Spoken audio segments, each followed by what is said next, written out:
Welcome to the series where you can't, which you could knit scroll past during when you are lying in bed unable to fall asleep. Then please tell me, how long did you scroll before finding me? This is Snowy Camping for stress relief and sleep aid. Witching this will surely guide you into a sweet dream. As usual, if you found this, make some noise. Or in the right, leave a blue heart emo meme. Alright, enough with the small talk. Let us get into today's bedtime story. Mike has loved the craft of carpentry since he was a child. He possesses a natural talent that others lack in this field. It was knit until he grew up that his talent is perfectly suited for wilderness construction, deep within the lush green jungle. Mike is planning the base for his shelter.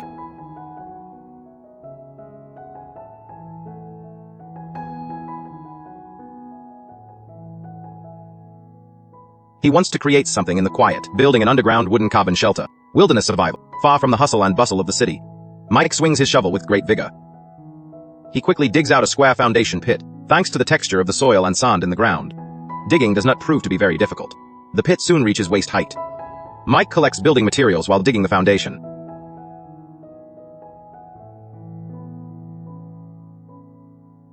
The collected ligs and places them over the fire to ignite, because the charred ends need to be buried deep underground. To prevent decay and insect infestation, Mike uses the charred legs as main pillars, setting them upright inside the dug pit, connecting them at the top with netched beams, forming a sturdy wooden frame structure. He balances work on resting in a hammock when tired, and continuing construction once he has rested. In short, doing what he loves, and since it is his hobby, he never feels tired no matter how hard he soon constructs the foundation of his shelter frame, wrapping the interior of the pit with a waterproof top to prevent rainwater from seeping in. When the 3 large tops cover the pit tightly, Mike begins building the shelter walls. The sturdy and stable frame structure makes building the walls much easier. He simply aligns them along the thick pillars, stacking the wooden sticks from bottom to top, letting the sticks press against the pit walls. This keeps the interior drier. If it were just the dirt walls, the dampness inside would make it very uncomfortable to live in, as the walls are finished with the stock sticks. Mike begins laying the wooden floor. And these flat, smooth wooden planks do not look like they were processed by hand. Instead, they look ready-made.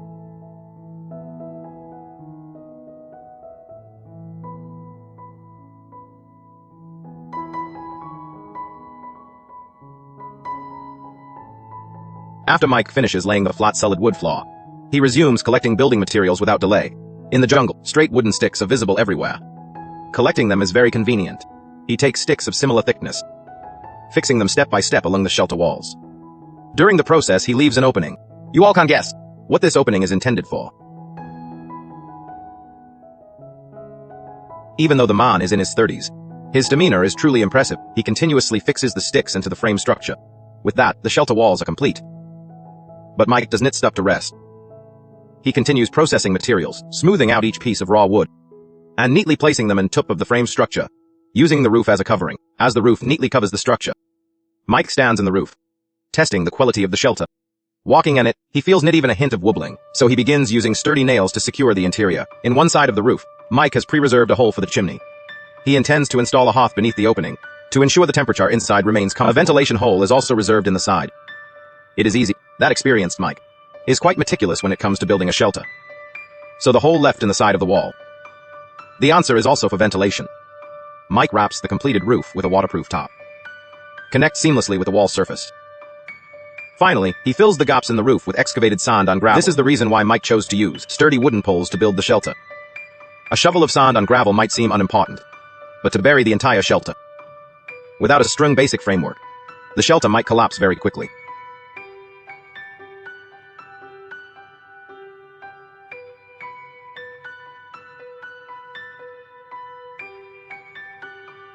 To make the shelter blend into the surrounding environment, Mike collects some greenery and transplants it into the roof of the shelter. This not only greatly improves the aesthetics of the shelter, but the fine texture of the mess also has a certain waterproof function. Even in a rainy day, rainwater will flow down along the mess. The waterproofing was already well handled. With the addition of thick mess, the shelter is now rock solid. When the entire shelter is covered by the mess decoration, the shelter begins to take shape. Without a bite to, or a drip to drink, Mike continues to stay busy. He needs to enclose the final wall with wooden poles. After all, walking in and out would cause sand and gravel to fall into the shelter. With the protection of the wooden wall, the falling of sand and gravel will be much better controlled.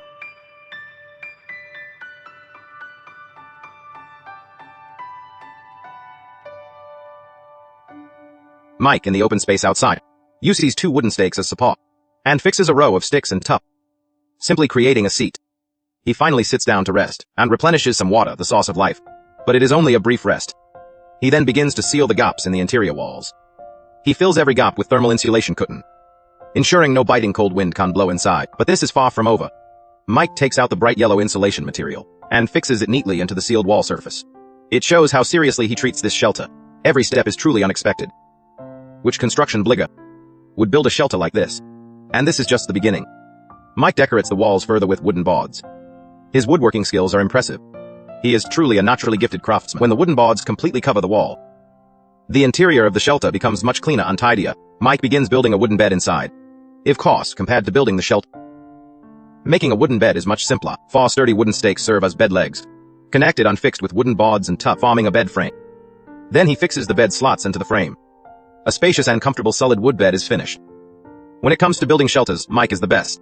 He has planned the construction sequence perfectly.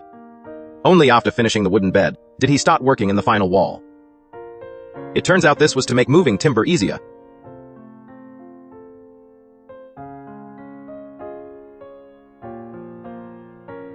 Mike carved grooves into the wooden sticks. These were intended for installing air. Since the shelter is buried deep underground, it needs a window to solve the issue of lighting inside. A talented carpenter works efficiently. With a steady hand on A, he follows his instincts in everything he does. In the time, the final wall was fully constructed. To my viewers in front of, what do you think should be done next? I suppose that would be the wooden door for the shelter. Mike used the same wall building method at the entrance to create a foyer. Before crafting the wooden door, he used insulation foam to seal the gaps between the walls.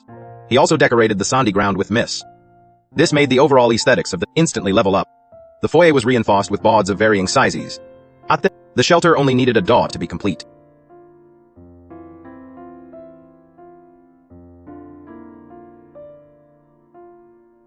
He stocked the remaining scraps under the eaves for later use. After perfecting the pre-reserved ventilation holes, he returned inside to light the fireplace. Mike sat beside the smoky, cozy shelter, happily sipping het. After a satisfying drink, he returned inside to rest. Time is like a wild dinky. Once it starts running, it never stops. In the blink of an eye, the jungle became a vast, white snowy. Mike used wooden boards to finish building the final section of the wall. He ensured it matched the style of the entire cabin.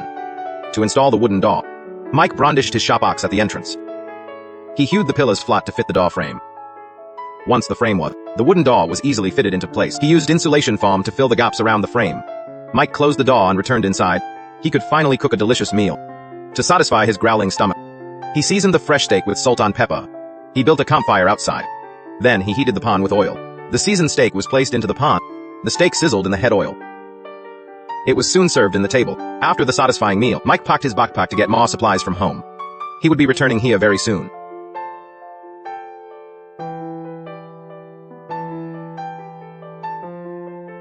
Mike, who loves camping in the snow, walked with light step back to the place he had. He arrived at the underground wooden shelter he had. He arrived at the snowy mountains to camp as winter was ending. The new shelter was covered in thick snow, but its high-quality structure remained as steady as a mountain under the snow.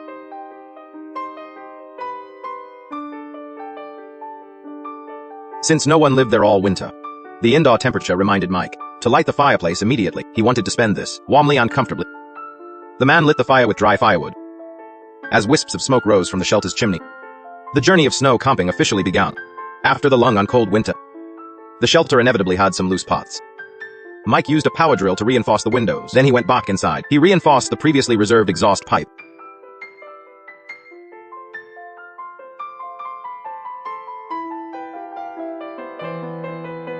Of course, the gaps around the window also to be filled with insulation material. This is the only way to keep the biting cold wind out.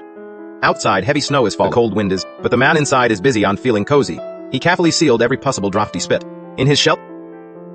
With such a carefully crafted shelter, plus a fireplace to raise the temperature, even if it is minus 30 degrees outside, the interior can be as warm as spring. Mike dug the leftover scraps from building the shelter out from under the snow. Sitting next to the pristine white shelter, he swung his axe with force. He split the wooden lugs one by one. The crisp sound of chipping echoed through the forest in the heavy snow.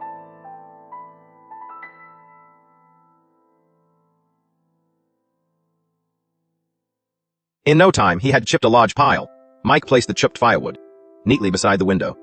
Then, he returned inside to clean the dust from the floor. He carried the chipped firewood back inside.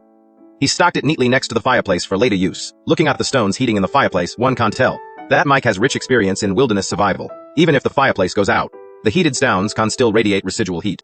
To maintain the temperature inside, night has fallen. It is getting late. With the help of the fireplace, the indoor temperature has reached a comfortable 20 degrees. Mike installed a rope under the window inside. He hung his snow-soaked gloves on it to dry. At the same time, to better organize his camping gear indoors, he built a shelf in the wall. The man took out the supplies he brought in his backpack and placed them in the shelf. He made the most of already limited space. He really mastered wilderness survival. After making sure everything inside was set up, Mike walked outside with a kerosene lamp. He watched his surroundings to make sure no little critters came knocking. After confirming there were no safety risks around, he filled a pit with frozen animal blood and put it in the fireplace to melt on. Starting today's dinner preparations, he sliced the fatty pork into pieces. He stir-fried it in the pit until fragrant. He added onions for more aroma. Green and red peppers not only stimulate the taste buds, but also make the meal look appetizing. After the food was ready, Mike sat inside the warm shelter to eat. Photos of his wilderness survival trips hung in the wall. By now, the indoor temperature had reached nearly 30 degrees. The man enjoyed his meal while relaxing.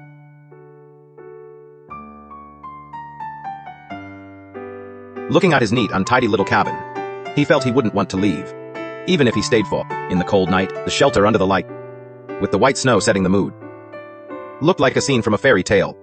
Mike lay down in the warm room and drifted into a sweet dream. The next morning, the man woke up and poked his head out the door. The heavy snow that fell all night had piled up at the entrance again.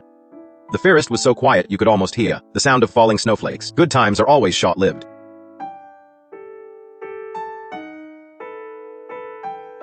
Mike put in his backpack and with light steps started the long journey home.